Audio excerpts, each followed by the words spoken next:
Seterusnya, bila benda ni lama berlangsung tak berjalan juga, maka cara lain yang dia guna bila dia pi kepada wilayah Parsi dan wilayah Rom ni, dia belajar dengan ulama-ulama Yahudi, rabbai-rabbai Yahudi, cerita-cerita, kisah-kisah yang terkandung dalam Taurat, cerita-cerita dan kisah yang terkandung dalam Injil.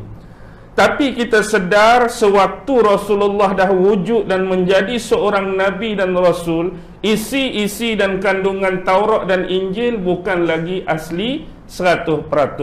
Bukan lagi asli 100%, tapi ada sebahagian daripada isi dan kandungannya telah diselewengkan. Ada sebahagian Taurat dan Injil dia seleweng. Ada sebahagian Taurat dan Injil hak berkenaan dengan Nabi Muhammad, risalah dia, nubuah dia perilan terus.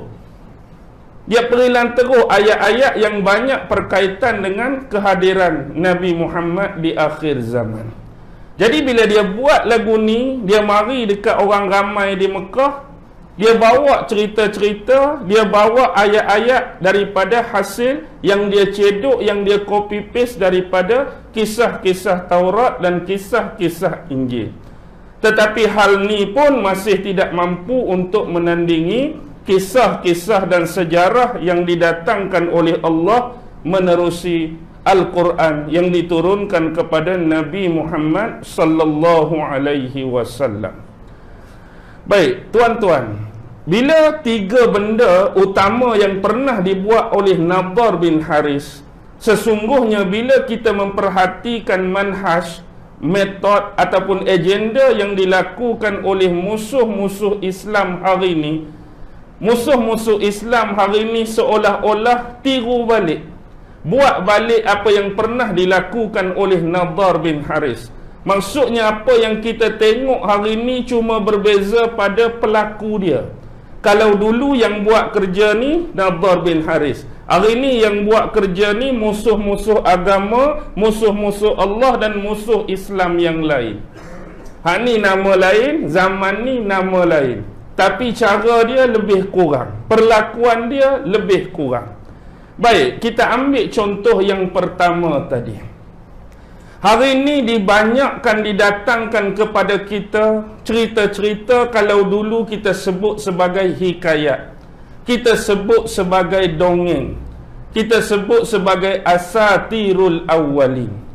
Dan hari ini banyak dipersembahkan kepada kita, termasuk anak-anak kita, cerita-cerita yang berbaur fiktif ataupun disebut sebagai fiction, yang kadang-kadang jalan cerita, bentuk cerita, garapan cerita tu akal kita tak sampai. Tahap kalau cerita masa depan tu macam-macam tahap dia, kereta boleh terbang apa semua ni. Tujuan dia tu nak memalingkan kita daripada cerita-cerita yang terkandung di dalam Al-Quran. Nak suruh bila umat-umat Islam ni tengok garapan cerita-cerita yang dia buat ni, wow, sebenarnya cerita ni reka saja, cerita ni khayalan mereka saja, cerita ni fantasi mereka saja, cuma mereka adaptasikan dalam filem nak suruh kita ni hanyut. Hari ni lihat apa yang berlaku, macam-macam adiwira diketengahkan dalam masyarakat. Sak Spiderman, sak Ultraman, sak Hulk, sak siapa lagi, Iron Man, sak Batman, sak ni. Jadi anak-anak kita hari ni duk minat benda-benda ni. Tapi bila tanya cerita-cerita dan kisah dalam Quran, zero. Tanya cerita-cerita sahabat Nabi hak lebih aula dan utama mereka belajar, tak tahu apa. Tanya sahabat ni nama apa, tak kenal. Cerita ni tentang sahabat mana, tak tahu. Tapi bila suruh cerita Ultraman, oh, satu-satu cerita. Bila suruh cerita Spiderman, satu-satu cerita. Maksudnya mereka mengalihkan benda-benda tadi. Kalau dulu dia zaman hikayat, dulu dia zaman dongeng, dia ubah bentuk-bentuk begini, yang mana dia boleh memesong dan mengalihkan pemikiran untuk kita terus mendalami isi-isi Al-Quran yang sebenar, yang sepatutnya menjadi keutamaan kita untuk mempelajarinya. Metod yang kedua, jenis seni, jenis tarian, jenis lagu, muzik, makan, minum. ajak orang supaya orang tak pi tempat Nabi Muhammad. Hari ni berlaku ke tak? Dia buat kadang-kadang tempat-tempat khusus yang dia panggil mungkin kelab malam, yang dia panggil mungkin kelab dandut, yang dia panggil mungkin clubbing tu clubbing ni, function tu function ni, party tu party ni. Bila dah ada benda-benda macam tu, memang tak sah kalau tak menyanyi. Hak laki pun menyanyi, hak perempuan pun menyanyi. Maka berlakulah ikhtilat, bercampur gaul lelaki dan perempuan. Tambah-tambah pergaulan lelaki dan perempuan tadi, aurat pun ditutup secara tidak sempurna. Hak tu kuning, hak tu colour biru, hak tu gebang macam singa laut, macam-macam. Lepas tu hak belah bawahnya dedah sana, dedah sini, hak tu ketat sana, ketat sini, hak tu bersemboi sana, bersemboi sini. Lepas tu makan-makan, minum-minum. Dan kalau mungkin tidak dapat dielakkan, kadang-kadang minuman-minuman yang disajikan tu termasuk yang diharamkan oleh Allah.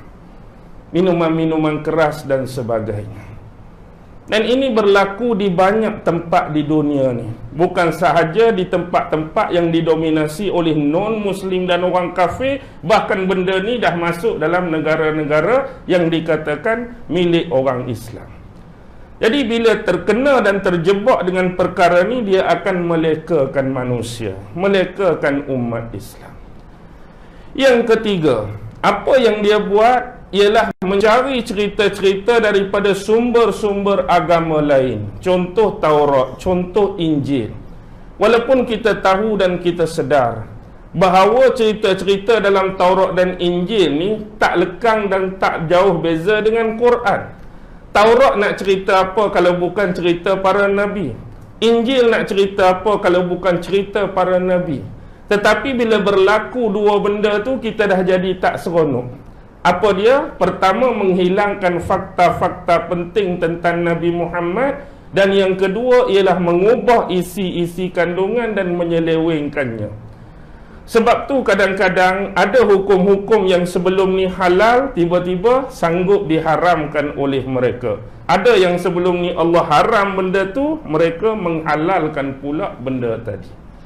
Jadi mereka menjual agama ni dengan harga yang murah.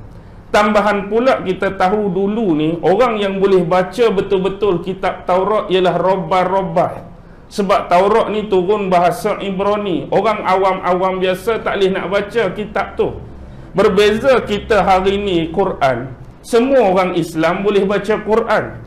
Orang tak boleh nak tipu. Sebab semua orang hari-hari baca Quran. Kalau kita nak tipu mana-mana ayat, kita nak menyeleweng mana-mana ayat, orang dengan cepat dan pantas dapat kesan.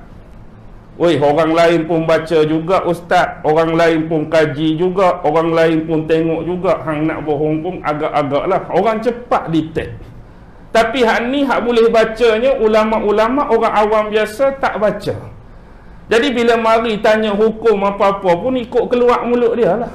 Yang penting apa? Kadang-kadang mereka meminta upah, mereka meminta imbuhan. Kalau nak bagi tahu hukum lagu-lagu ni, kena bayar. Kalau nak tahu cerita sekian, kena bayar. Jadi mereka menggunakan agama berpandukan kitab tadi sebagai habuan keduniaan bagi mereka. Sebab tu Allah mengutuk para robbai-robbai Yahudi yang terdahulu yang menjual dan memperdagangkan agama.